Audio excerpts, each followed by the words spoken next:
Hey, we're going to talk now about leaders and their family life. When I was in the Army, I was told that if we wanted you to have a wife, we would have issued you one. Because a wife can, divide your priorities. You should only be focused on the military. Well, and some people, I think that, a pastor, if God wanted you to have a wife and kids and family and other issues related to that, well, then God would have issued you one.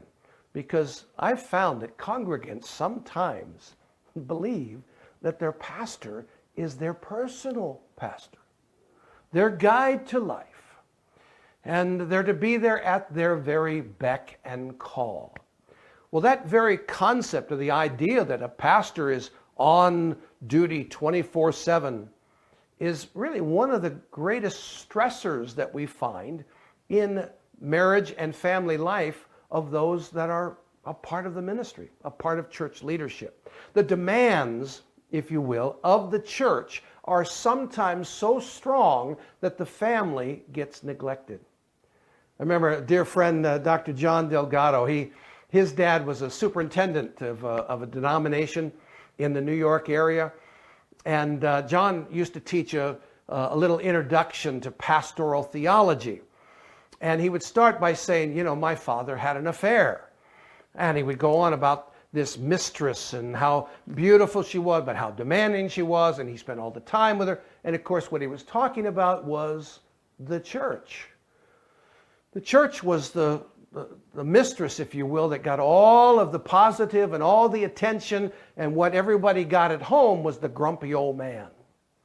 Well, we hear that so often, and certainly that's not what God intended for spiritual leaders in the church. And that's why I think, we need to recognize we have a call in our lives. We have a call to leadership, but at the same time, we have a primary responsibility to the family that God has placed us in.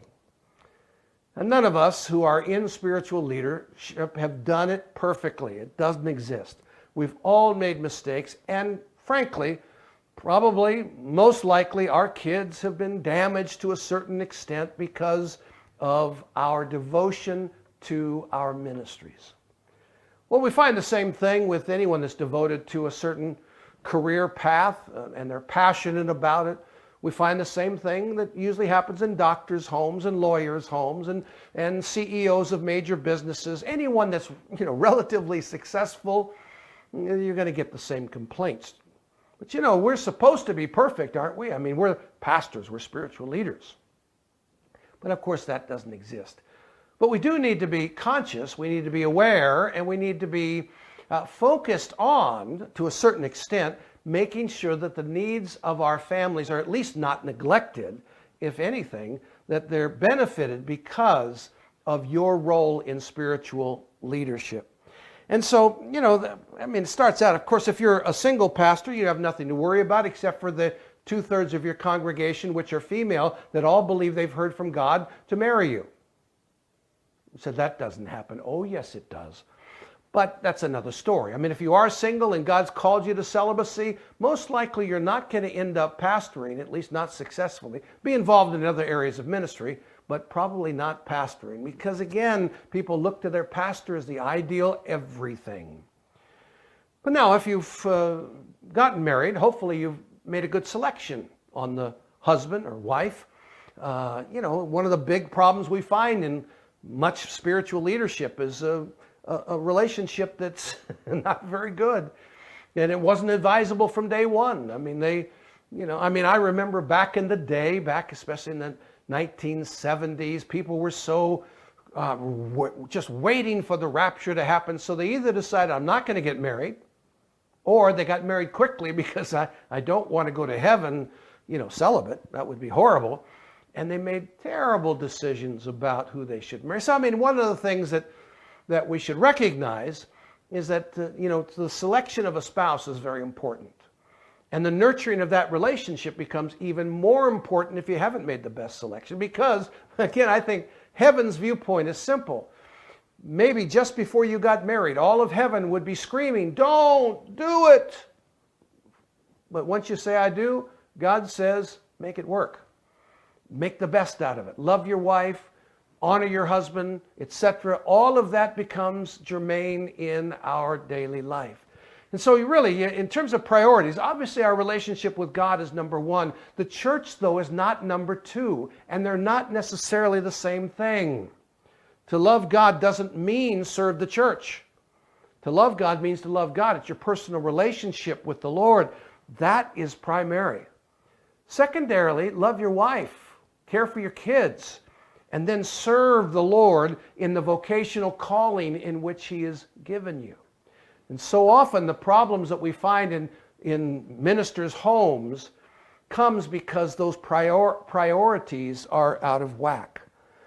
You have to be able and willing to do what you can to take care of your family. I mean, I know a lot of pastors' wives, leaders' wives, they seem to have the raggediest clothes. They have the worst car, because it's all for Jesus. Well, again, you're married. If you're married, you've made a covenant agreement to take care of your spouse and your kids, and you should do it to the best of your ability. Now, again, I don't think any leader has to have dreams of being totally wealthy, but to be able to take care of your family well should be a part of your heart, and it should be a focus of your time and energy.